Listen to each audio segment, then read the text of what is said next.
Hello, everybody. Welcome to my channel. My name is Margaret Pinard.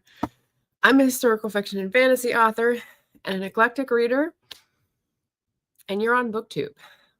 And on my channel today, I didn't know what I would go with, but I had a lot of thoughts about it, and I'm going to try to marshal them into some sense.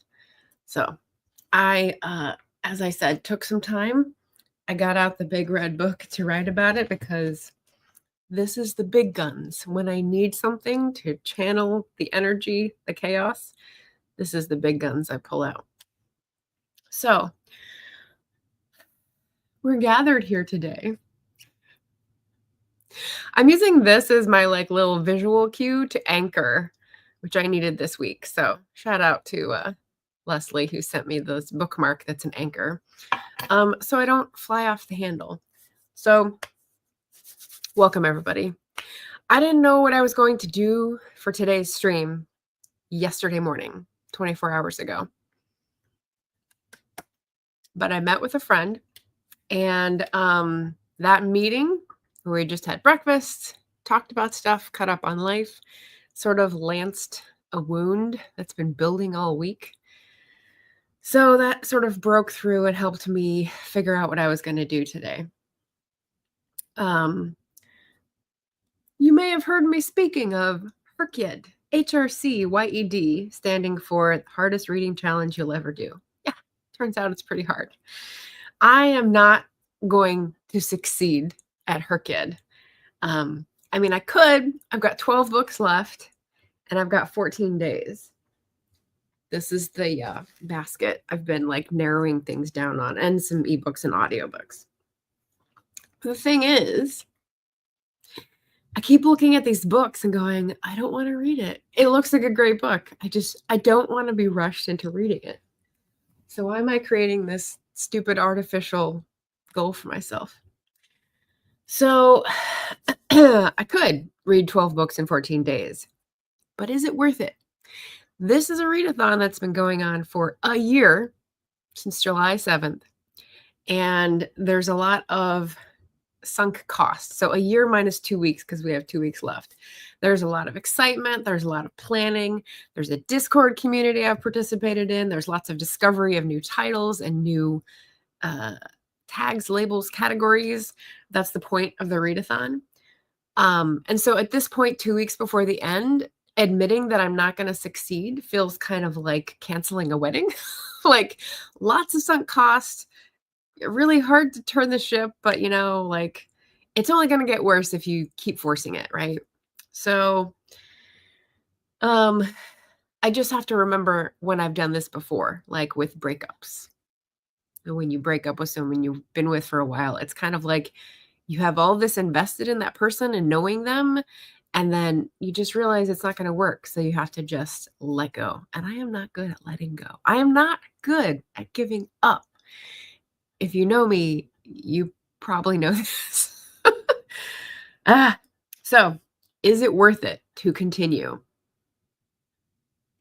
Hold to calculate. So my anchor this week, the reason why it was such chaos energy. Oh, there's Leslie. The reason why it was such chaos energy is because this week I came back from a lot of other things and jumped into a few things. So before I keep going, let me just say hello to the chat. Maggie came in early to say Stream Hoppers Unite. Cat Paw Rosales is here. Hello. Maggie's listening to an audiobook, I think, Survivors by Zaylin Grant. Nice shirt. Thank you. Thrift shop find. It's very, I don't know, Cuba leaning, I would say. Mojo is here. I was about to shut everything down and call it a night. This is going to be a pretty reflective sort of tag. So stay if you want or listen to it on fast forward later. But thank you for being here. Let's see. Elaine is here, popping in to hit the like. We got the heat. I'm going to flap in front of the fan. Sounds good. Leslie is here. Emma is here. Hello, hello. All right, all right. Ooh, we've got some panettone. Very exciting. I am ready to make cookies. I've got batter in the fridge and doing things for my mental health. So welcome, everybody. Thank you for being here. So this is what I dove into this week coming back. I was just at a family reunion, and it had rather a stressful end where I thought my dad might die the day after his birthday being on horseback. I don't know a lot about the body and the systems and his illnesses and how they manifest. And so I woke up to take the dogs out, and he was coughing and shaking and felt nauseous. And I was like, what is happening? It was very stressful. It got resolved. He felt better. He was dehydrated. But for the last day of the family reunion at Yosemite, I sort of started off with a like adrenaline spike and came down off of it the rest of the day by going on a long hike with some other members of the family. So I came back from that, and on Monday, I realized that the freelance work that I do, that I had done a bunch of stuff in advance for so that I wouldn't have to check in when I have no signal. The stuff that had been hinted at being kept up with when I was gone was not. So I had a bunch of stuff to do right away when I got home on Monday. So not only that, but there was also a notice on my door that meant they were coming to my building next to do the stairwell. And I had been mentally prepared for this because to take the stairwell out, you need to, take the way the stairs to your front door. So they said 1, maybe 2 days where you wouldn't have access. So you'd either have to stay in or keep out between 8 and 5. So I was like, okay, I can do that. I'm an introvert. I will stay in, right? But the new schedule had 6 days. 6 days in a row when they were working on it, broken up by a weekend, thank goodness. So recalibrating and thinking, well, okay, I gotta go get groceries and I gotta, I don't know, man the barricade basically. So I would be either at home, not able to get out, with a lot of construction noise, not only noise, but also reverberating through the apartment. So I'm always conscious of it. Or leave at 8 in the morning and find somewhere to be, a third place, if you will, that had access to a bathroom, that wouldn't mind if I was like zoning out, where I could do work, where it wouldn't be too expensive, like all these things. And so I took the stay in route, but like slowly drove myself crazy. So this is what I arrived back to. And let's see. So any intentions that I arrived back home with that I'd cultivated of getting back into the back on the horse, having a healthy, stress relieving gym routine, because I sort of had it going, then stopped, and had it going, then stopped with all my California travel. Nope, that's not going to happen. You can't do that because unless you want to get up at 4 in the morning, not gonna happen. So this like rerouting of expectations, I don't do very well with. I'm working on, but I don't do very well with. And the other thing I've noticed is that when I have that feeling of like, okay, I'm gonna start this routine, I get a lot of energy behind it. I'm gonna plan for Monday, Wednesday, Friday. I'm gonna do this and this and this.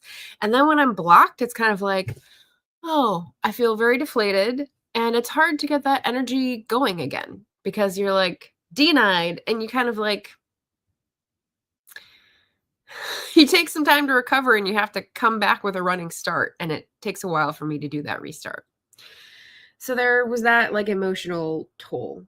And so this week after I got back, I got done the freelance stuff, obviously, because people are depending on me. I stayed at home, not bugging the crew that I could get out and do stuff. And I just felt more and more hopeless and like depressed. So it's like 3 days. It doesn't take long. So Friday, I knew I was like in a dark mode, and I thought, okay, I have a lot of things I want to do and I can't do them. I need to get back to a ledge on this mountain of doom, right? How do I get back on a ledge? I reached out to a friend and just like said, do you want to go out to breakfast? I need to get out of this apartment and see a person and like just validate joy. And so that was my little ledge on the mountain. And that was my lancing of the infected wound of this week. So once I could reach out to one person, once they were like, sure, yes, let's do it, I could loosen my grip on this, my death grip on this, like, you have to feeling. And that is what we were talking about today. So all that backstory to give you why I am talking about priorities for the rest of the year and things that I'm giving up and things that I am not giving up. So I think someone's spamming me in the chat, Andy. Let's see, going back to people who came in. Jim came in. Hello, hello. Maggie's cleaning the barn, wants to listen to something lighter. That would not be me at this moment. But she says, I feel having a book to read and not wanting to read. Yeah. Yeah. You did amazing if you only have 14 left. I didn't do her kid because I have also OCD goal brain, but I knew I had too much editing to do this year. Okay, the editing will come in just a moment because I'm going to talk about what I'm keeping and throwing out. And Published with Andy came in to say hi and pop the like button. And he said hi to everyone individually and said he's going to chill. Nice. Sup. Death grip is wild. Okay, so again, I'm resorting to the big red book because it takes that much space for me to feel like I can air this out. So I met with a friend. I was able to like loosen my death grip on the goals and get a little bit of perspective on priorities. So what are my priorities? This was the earlier work that I did. So the Hercule reading, when I only had like 12 left and 14 days, I'm letting that go. You know, like I did start this book yesterday, and this will come in later for the tag. But you know, there's all these like big books and mid books and TBR veterans, and I'm just like, why now? Is it worth it to highlight that at the expense of doing what I feel called to do? No, of course it's not. Agitation August reading. So some of you, Elaine, Marion, I don't know. Some of you who are watching may find your book in this stack. This is the physical ones that I have at the moment. Agitation August, in case you don't know, it's my third year of doing sort of an intensive August stream schedule. Oh, I might have to upgrade to be able to stream that many days in a month. Okay. But Agitation August is my effort to get people talking and talking about books that make them think critically and make them feel like there's something they can do to make a difference in the world. Side note, tangent. I met someone several years ago that was like, that gave me the feeling that I was being arrogant for wanting to change the world and make it a better place. And I was like, I haven't been able to shake that off. Every time I think change the world, I think of that stupid person's philosophical questioning. And I'm like, dude, if you don't think we should be making this world better than it is, I can't help you. So anyway, Agitation August, it's Monday through Friday, every day, either 10 a.m. or 3 p.m. With a couple exceptions, live streaming an interview with a person, and they're going to talk about a book that made them feel this, urgent call to action, this like click moment where they knew like what they really cared about and what they were willing to fight for. So I've got books that I'm going to try to read beforehand so that I can ask them intelligent questions. But I will also probably enjoy a lot of these books because these are people who I feel very intelligent, critical readers, engaged with community, and, aware of what's happening in the world, in the reality of the world, not a silo. So I'm very excited for that project. I started working on it like in April. And Yeah, it's just a lot of work, and that's the thing that I think I should be focusing my energies on. So I've got some great people to interview, new faces, old faces who have been on the August routine before, and that is the reading that I really think is worthwhile at this point. Book research and the second draft. Okay, so here's another stack. 1, 2, 3. These, if you are in America, you may recognize. I just did hit myself in the eye with a book. These are interlibrary loans. That's what the sleeve on the outside just means you can't see the cover is. And these are research books that I keep rolling through trying to find exactly the right details to put in my work in progress. This is 19th century African American speeches in Britain and Ireland. So it's people who had either been born free and were fighting for abolition, or who had escaped slavery and were spreading their message in the UK and Ireland in order to raise funds to free more people. I am doing before the Civil War, so I took a few speeches out of here. And this one is the Irish in the west of Scotland, 1797 to 1848, trade unions, strikes, and political movements. And it's about the people in the area that I'm writing about at the time that I'm writing about, and with some of the causes that I want to be highlighting to give people inspiration for today.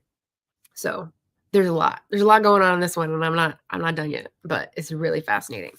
So, how I said when I get on a roll and I'm blocked, it takes me a long time to sort of like process that back up and get the emotional energy to go again. This in the past few days where I'm rolling through these books and really engaged with the material is what is a good sign that I'm like ready to get back to the book and the editing and the details that I still need.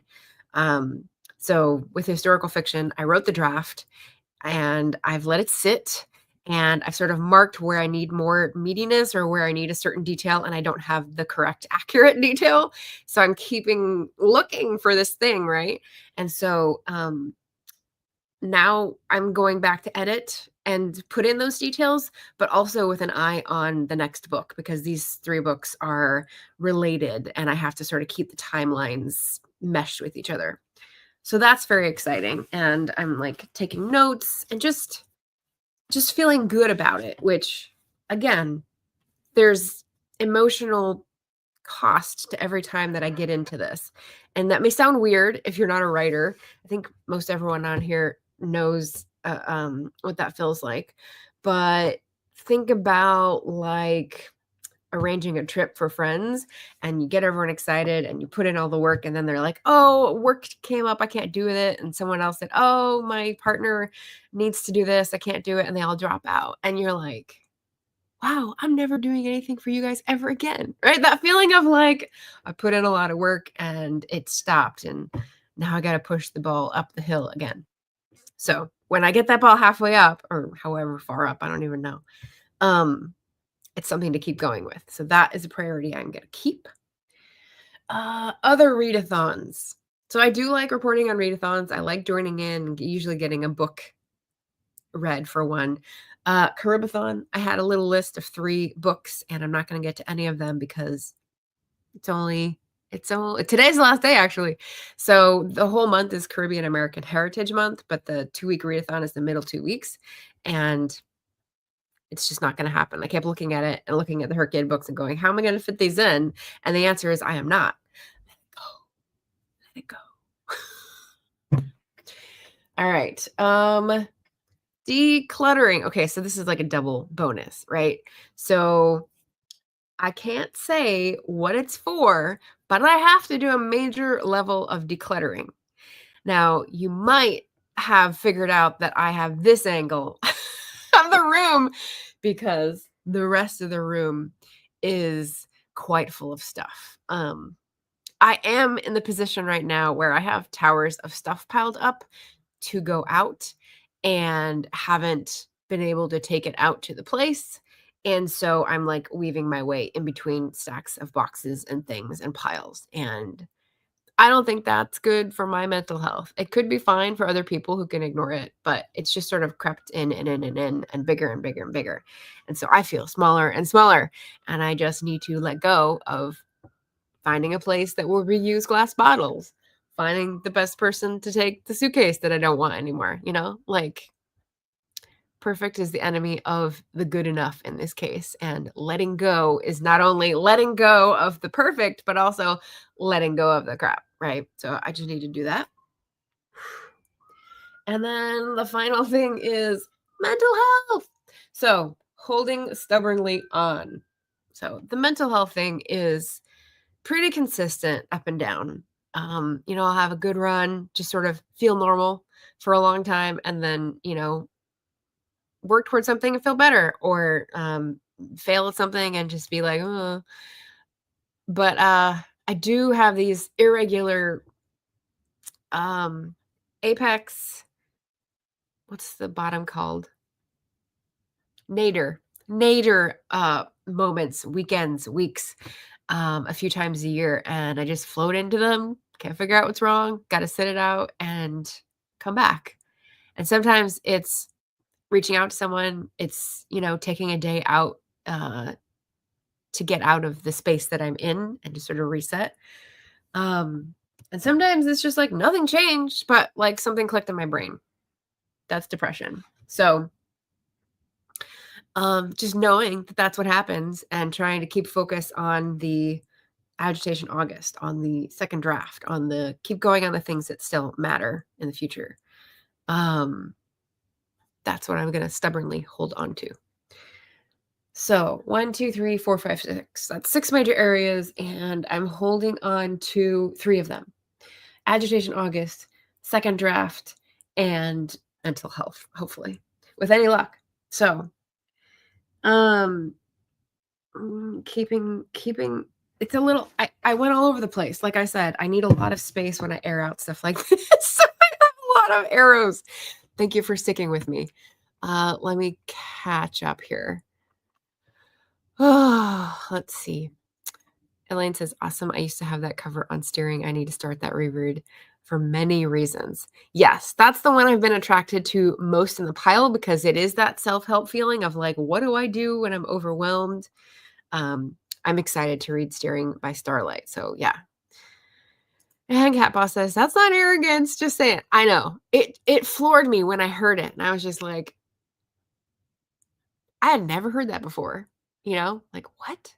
So, I mean, it was good to be confronted with it, I suppose, because you want to learn other opinions, get out of your bubble. But I think it's a very minority opinion, and I don't think it's correct. I was raised with the mentality, says Maggie, that one person can't change the world, but they can change their world and the worlds of the community around them. It is the collective that makes a difference. I like that. Yep. Elaine says, yeah, to feeling good. Jim's saying, yes, it's Sisyphus pushing the ball up, but like emotional cost Sisyphus. Feeling good about the goal at the start is a place to be. So Maya's lurking. Bean has an obstacle course. He does. He doesn't really pay attention to it, which I am thankful for, because I think if he did, he'd probably pee on it. Cat Paw says, so effing relatable, and you won't know what I'm referring to by the time you read this. Feeling smaller and smaller as things like crowd in on you. I'm using the obstacle course comment as a guide, so we'll see if that was it. Depression sucks. Got to fill that toolbox with options and support. Yeah. Hi, Ven. Welcome, welcome. Okay, so let me see where my arrows leave me. I got the priorities done. Letting go. Realizing these little milestones and fun challenges aren't required for community. So the 3 goals I'm holding on to are about community, health, and passion, right? So the book, the interview series, and mental health. So fun challenges like a readathon or whatever. It's kind of like, again, why why holding so tight? Because, and here's where I explain. You may have heard me you may have heard me mention the phrase allergic to hype. By this, I mean, like, I don't go for the front list, the new release, the books that everyone loves. I'm allergic to hype. If everyone is talking about it, I'm like, no, thank you. Right. I'm allergic to hype, but not to acceptance and belonging and connection. And that just came out as an ABC. That was totally not planned. So that's kind of cool. But I have shrunk in my capacity to engage over the past decade, I would say. And I've only noticed in the last couple years, and I'm trying to reverse this trend. But when you're living cheaply and you're handling family responsibilities and working from home and juggling all these commitments,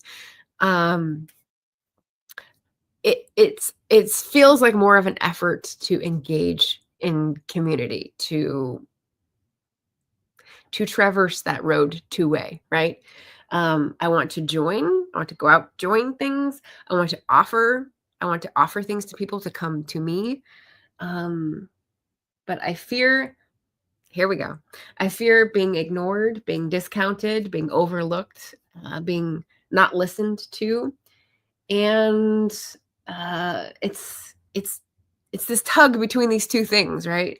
So I have stay over here with goals and routine, and you'll have stability. Here's your compromise, right? Goals, routine, stability. Or hope for something better, take a risk, get vulnerable. And the emotionalness of this like tug of war is probably what affects the mood or like the availability of energy to accomplish stuff, right? So the goals start out as good things. Go to the gym, stay healthy, you know, join a neighborhood collective and blah, blah, blah, right? Things that are good. What's it called? On the face. Prima facie good objectives. But when they become goals that are not like your passion or necessary or urgent, and they're just a thing that you're supposed to do, you get this like, oh, I have to do it. But then you're like, why? Let it go. It's not the season. But on the other side of that is like the hope, which has an emotional cost of its own. And some of you might have heard me say after the election, I'm not on dating apps anymore. I'm not doing that. I just can't afford the risk of like getting involved with the wrong people at this point because it's too big. And letting go of that, again, letting go, has felt very lonely and like, well, I'm not hoping for anything anymore. So like the only community I have is the community I make locally and the community I have online. And that tug of war of like, how do I ground myself for stability? How do I hope for a better world and doing the things that I want to do to make the world better? And yeah, so volatility, that's the name. That's the name of the game. So those two polls. And then I said the emotional cost of reaching out to join or offer needs to be paid back or my heart shrinks further. It's like coastal erosion, right? It's like a little bit more. And then because there's a little more gone, it's like a bigger chunk and then a bigger chunk. So it's like a muscle. If you don't use it, it atrophies. And I feel like that hope or that reaching out, I'm not going to do it in the dating sphere anymore, but like I still have to do it to participate in the community, to try to be an ally, to show that I'm listening, all these things that are important to me in the moment, in the world right now.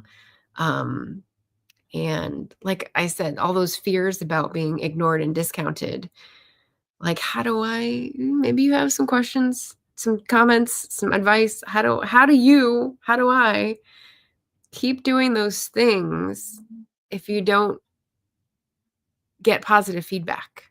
If you feel like no one's listening and there's no person on the end of the line.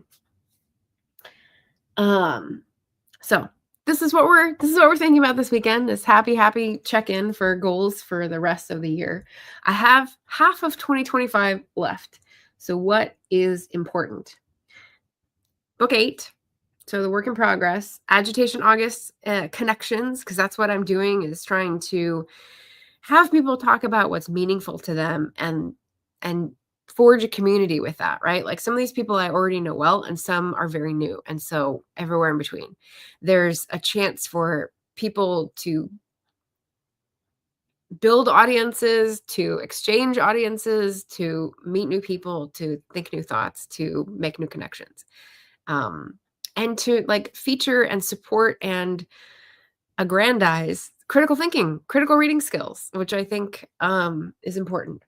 And then the last one, a safe, healthy environment, which means being able to leave, which means being able to walk around, which means not fearing that Bean's going to have a box fall on him and get squished, that sort of thing. And also like clean. So all those things that I should do for healthy environments at home. All right. If you know Carl of Please Read Your Book, he has a video that just went up about being brave as a booktuber. So that helped, I think, usher this in my brain. And also, there's a book by that bishop who lectured Trump during the inaugural church address. She wrote a book, and it's about being brave. And I'm going to be reading that with Book Chat with Pat for August. So like, brave is a good theme to bring in. And if it helps you feel better about doing these things, it does me. Like, I think that will help with the trying to do better and to avoid kind of feeling. So I'm looking forward to that. Let's see. I have a question of the day, and then I have one final section. I didn't do this right. Of course, I didn't do it right. Here we go. Here's the question of the day. This is sort of what I'm going over. When was the last time you had to reset or give up or refocus? Because that's what I feel I'm doing at this midsummer moment. It's a just keep swimming kind of summer. So I'm supporting resilience and community where, when, and how I can. So like today in real life, after this, I've got to choose one of the whole bag full of mending projects that I have had for like maybe a year, maybe more, sitting on the side of the hallway. And I'm going to a workshop with friends where we're going to mend clothes and at least get one thing off of that pile, hopefully. And again, start some momentum. So this helps with getting consumerism down. This helps with building connections with community. This helps with learning skills that will be useful instead of extraneous in the economy to come. So I'm looking forward to that. And yeah, excited about that. So if you want to share with the question of the day, I'll leave that up for a couple minutes. And I'm going to answer the tag questions that I want to because we're taking what we want and we're leaving the rest. So I used my background for the mid-year Freakout book tag because it's that time, the middle of the year. But I've done this 4 times and I don't think I liked the questions the first time. So we're going to cherry pick and that's okay. So mid-year Freakout means like, oh my God, have you read what you wanted to? And I think the purpose of this check-in is that you can change what you want to read at any point. It is your frickin' book list. So we're dumping this. So yeah, change midstream. It's fine. The questions that I wanted to answer are best book. Okay, so basically best book, best sequel, favorite new author, made you cry, made you happy.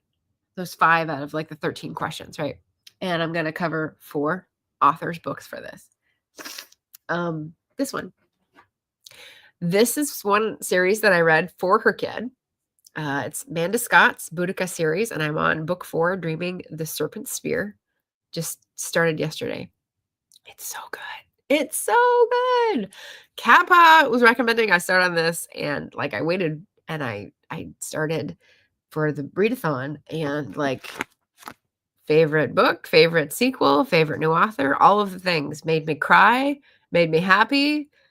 less have made me happy, I guess. But like the writing is so beautiful and the research is so seamless. You really feel like you're back in first century Britain, and these tribes are just so justified in their hatred of Rome occupying their country. And they're just so smart and have such integrity, and they're good role models.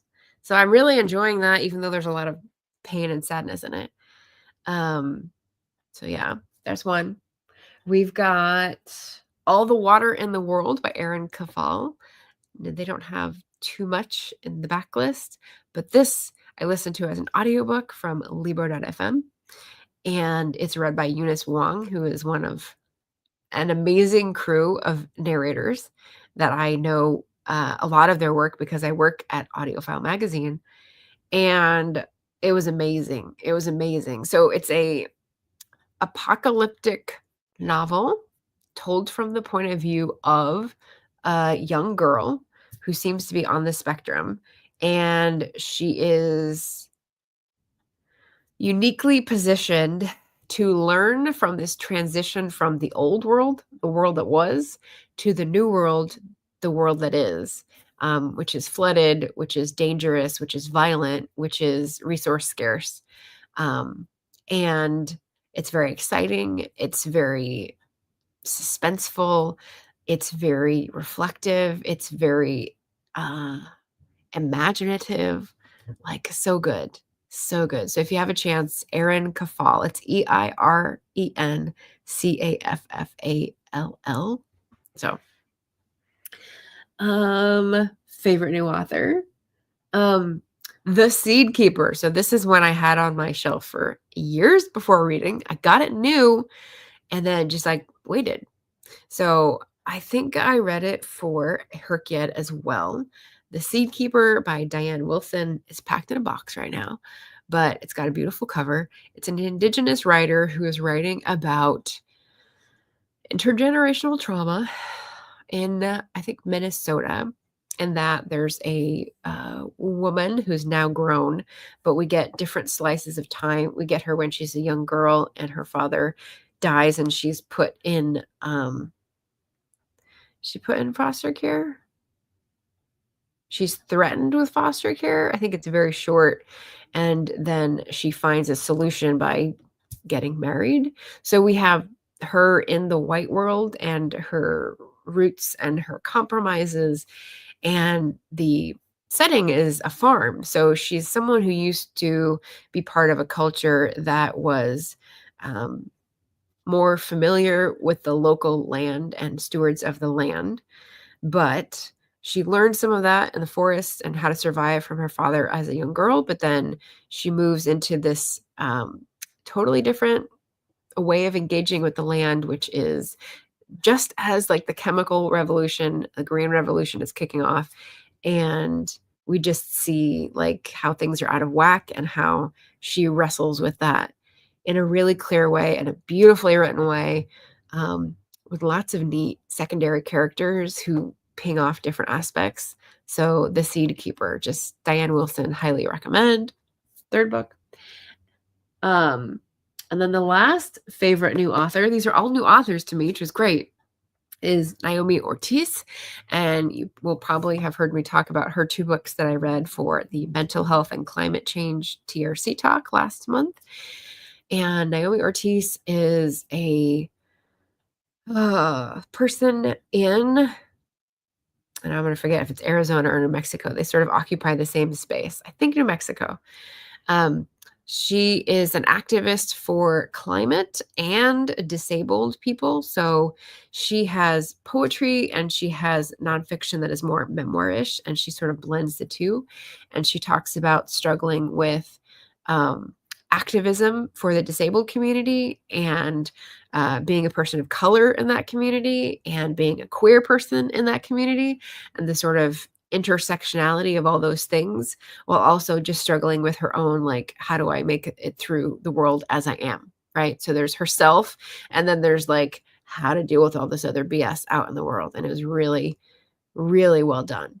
So the rituals for climate change is a good one. The rituals are not like things to take you through like a witchy book. It's more like, here's what I do. Here's poetry. Here's the place I go to. Here's what I'm thinking. Here's how I'm processing. And it slows it all down, which I love. And then the other one is something about crip struggle. And so that's more of a memoir, and she's explaining things more explicitly. And that was also really helpful. So yeah, just someone with like climate grief and additional layers that they're fighting through and that they have learned from and that they are sharing about. And I just love that. So those are my 4 new favorite authors for the first half of 2025. Highly recommend those 8 books that I just talked about, and I'll put them down in the description afterwards. So yeah, and I'm not going to talk about a beautiful book or a new release or a book I hated or a disappointment, because that's going low, and we're staying up here today. All right. So in closing is the last thing I have, so I can go back to the chat and catch up.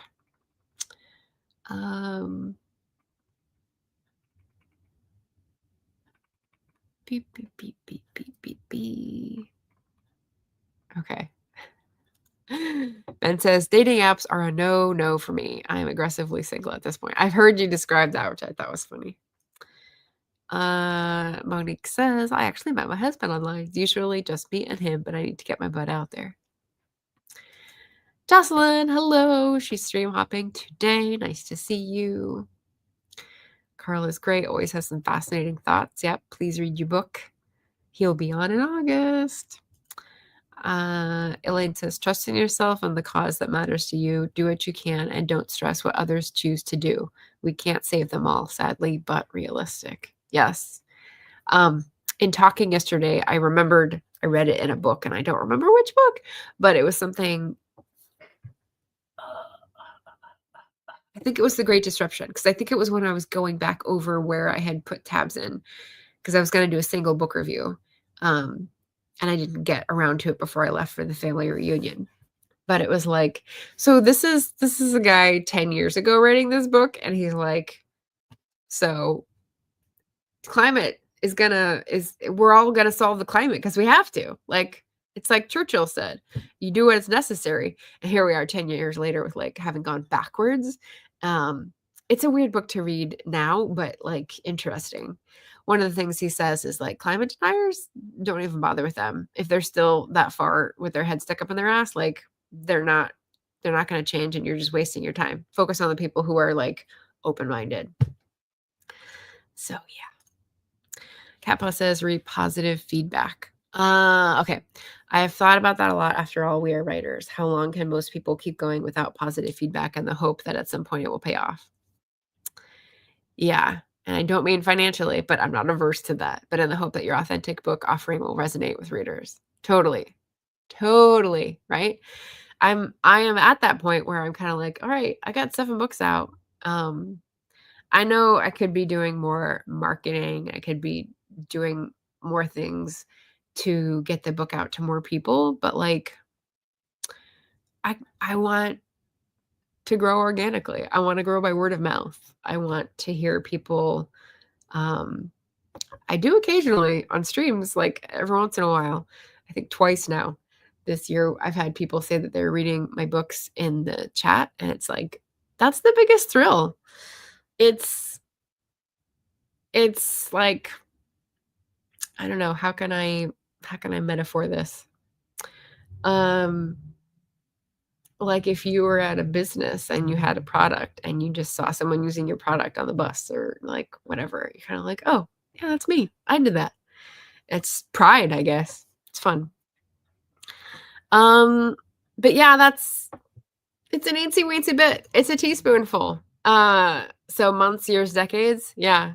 So I published my first book in 2013. So 12 years. And I've tried lots of different things, and I'm small. But the thing is, I like being small, so I haven't defined like what is the thing that I should do to feel that positive feedback. Yeah, it's a big It's a good question. It's a big question.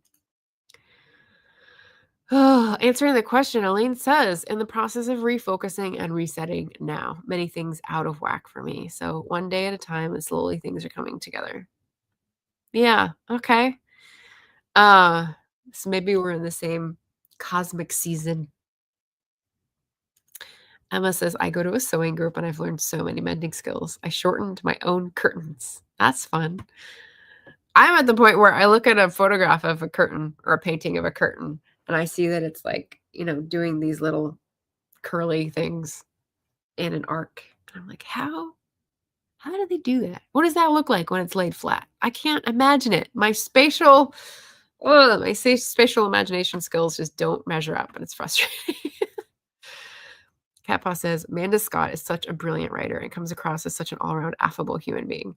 Yes, you turned me on to the podcast, which I listened to one episode of, and her newest book I haven't gotten yet, but like as soon as the stuff in September is over, I'll definitely follow it up because when I listen to her now, she's fabulous.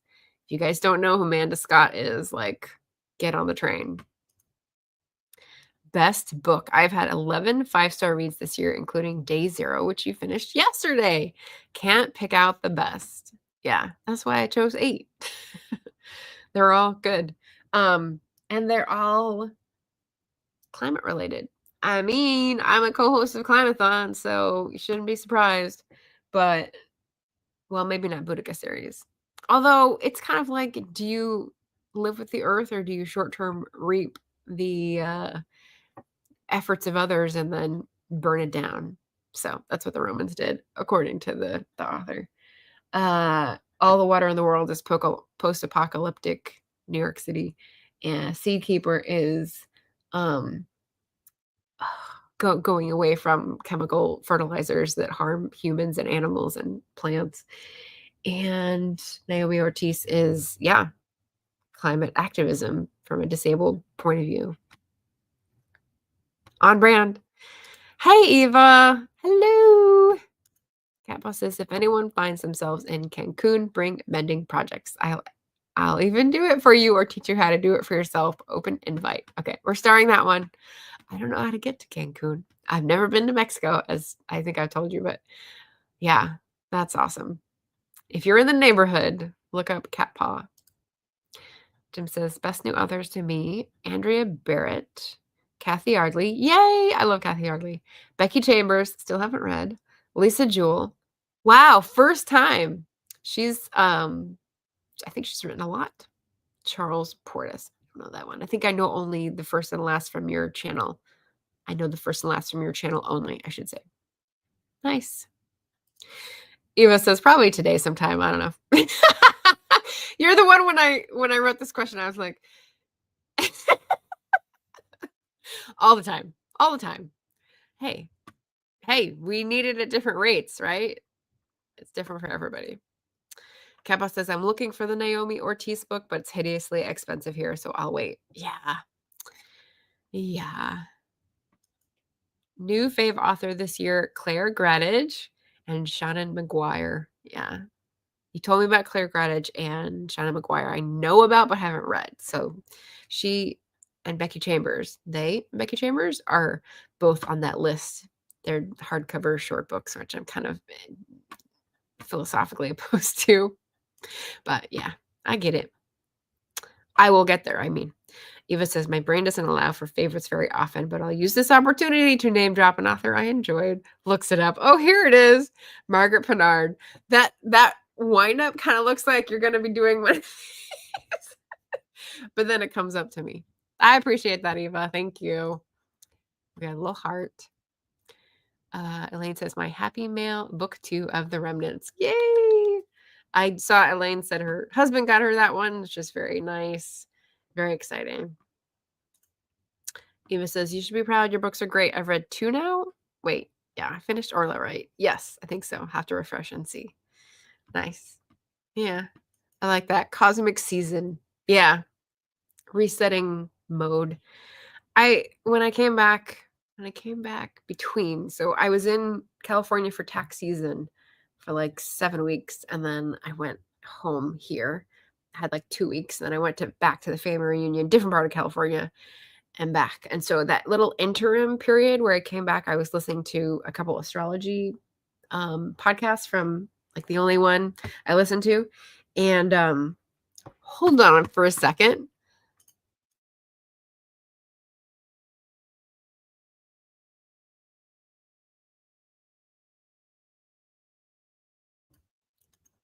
Okay, sorry. Part of that health thing is that I have constant allergies. So the interim period, I came back and listened to astrology and was trying to interpret like what it meant for me and what I was picking up on. Like, I think, I don't know. I was doing fine before I left for California in March. And so sort of throwing all that stuff around, I think upset, or, you know, you like get a construction area and you have disturbed soil, and then all this stuff starts growing, and it's good. It's good for the ecosystem, but like then you need to actually put some stuff down intentionally.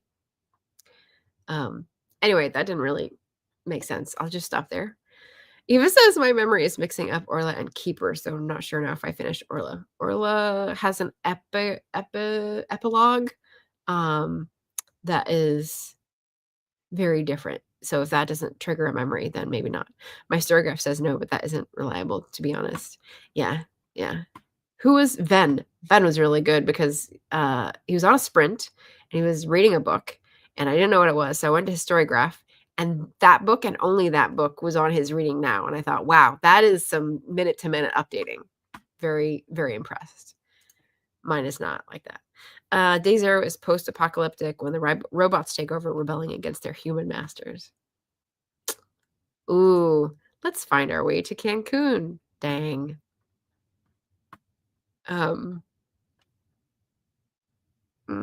It did. Thank you. Oh, what did I just say? Oh, the epilogue. Okay. So yes, the twist. I don't know if I'll do that for the second book. It's a question of timing. Like, how do I overlap the two timelines for the books? Do I just do them sequentially? I don't know. But I haven't gotten back to thinking about that. I'm still like trying to decide on the details.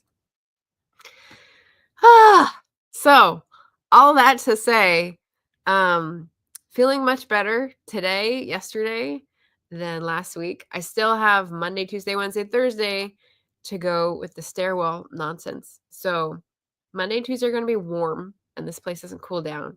So I have made a plan.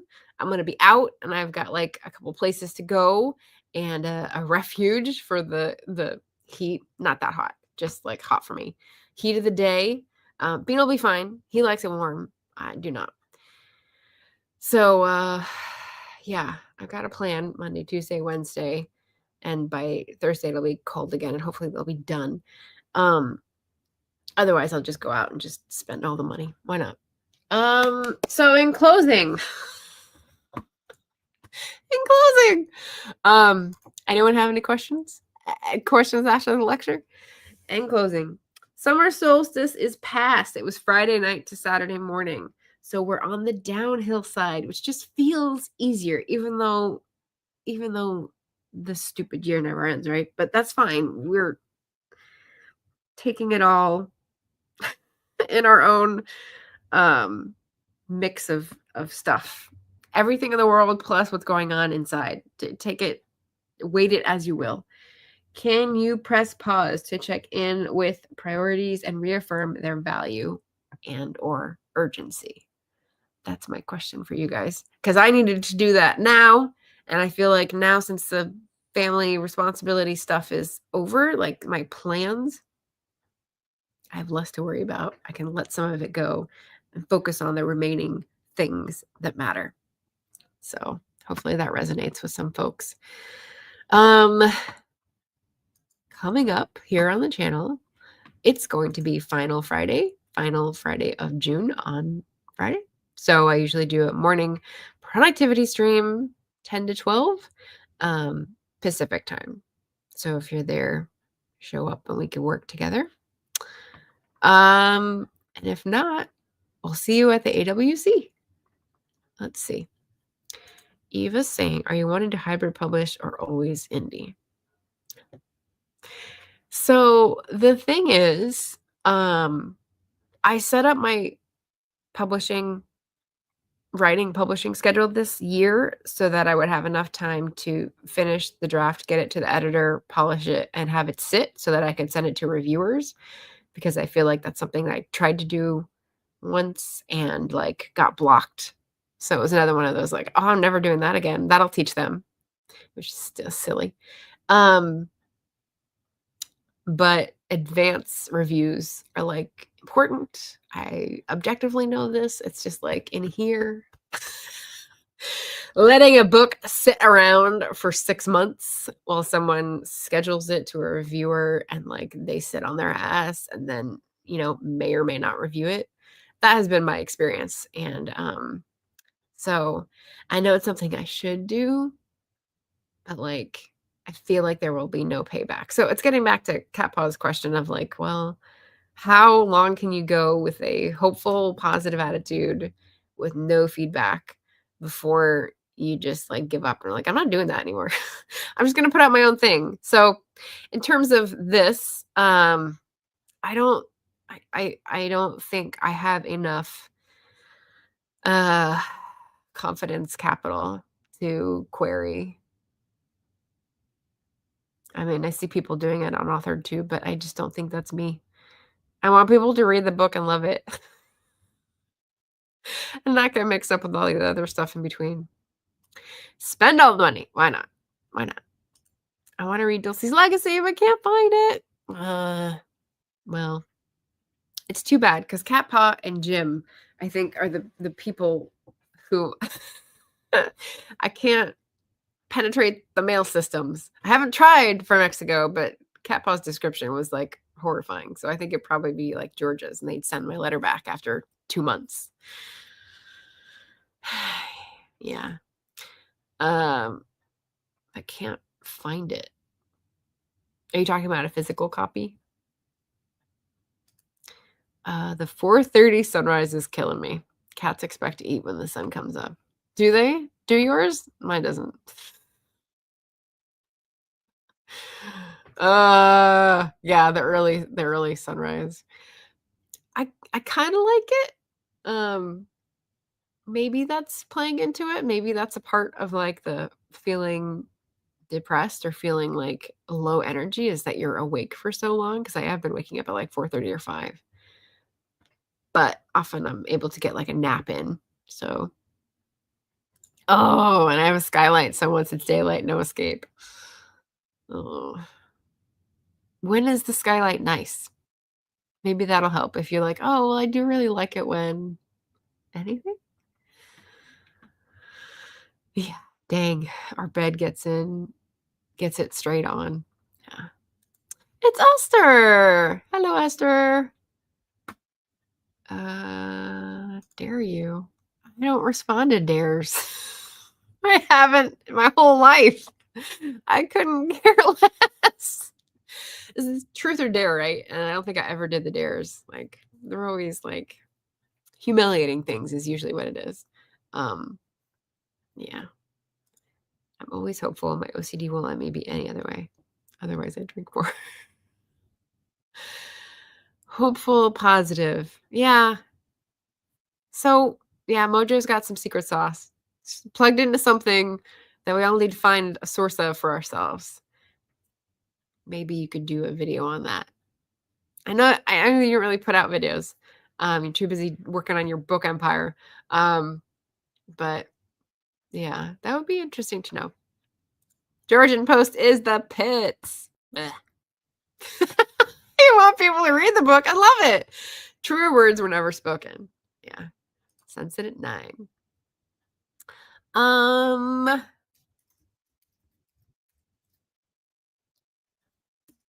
let's see. What is it? This is longitude. I'm looking for latitude. 50. Which one is which? I'm looking to see if Poland is the same as Portland. Um, 52 degrees north. Let's see. 45. Ah. You are 5, 6, 7, almost 7 degrees north of us. So it's even worse for you. I had to compare. Hope you're doing well. Thank you, Esther. I just had an hour where I was explaining that I wasn't doing well last week, but we're feeling better for the last 2 days, and we're going to hope it continues. I don't know what I was laughing about, but I love a good laugh. Jim says, days are shorter here than in more northerly places like the UK, so long days aren't a problem here. Higher than Long Island. Well, we're higher than Long Island. Because the line that goes across Canada and US is just below, so we're like Boston. Tbilisi's at 41. Okay, we're higher, we're at 45, so we're a little bit above Georgia. We're planning to go there. Ooh, fun. Fun. Glad you're feeling better. Yes. Thank you. So yeah, that's the coming up. And just to close out, because this is usually like the hour of discussion. I'm done with Herkyed. I'm done with other readathons until September. My goals are going to be getting the second book in the series in good shape for the editor, getting my reading done for Agitation August and the interview series, and prepping for interviewing 16 people in a month, and decluttering, letting go of a bunch of stuff so that I'm ready for September, whatever happens in September. Yeah. So with all that, we'll still be streaming Sundays and every other Wednesday and first and final Friday. That's my jam on this channel. So I will see you at one of those, or during the AWC, or in your chats when you least expect it. But yeah, thank you guys for being my little anchors and my online community, and helping me feel like I have a place to go to kvetch and complain and whinge and whatever your local dialect word is for that. Fill in the blank here. But yeah, I really appreciate you guys, and I'm going to get back to reading, and then I'm going to go out to my little resilience community mending circle and keep it moving. So thank you guys. Yeah, let's see. Last chats. Dun, dun, dun. Thank you. Hugs. Yes. All right. Take care, everyone. Diversify your reading lists, and I will see you again soon. Bye.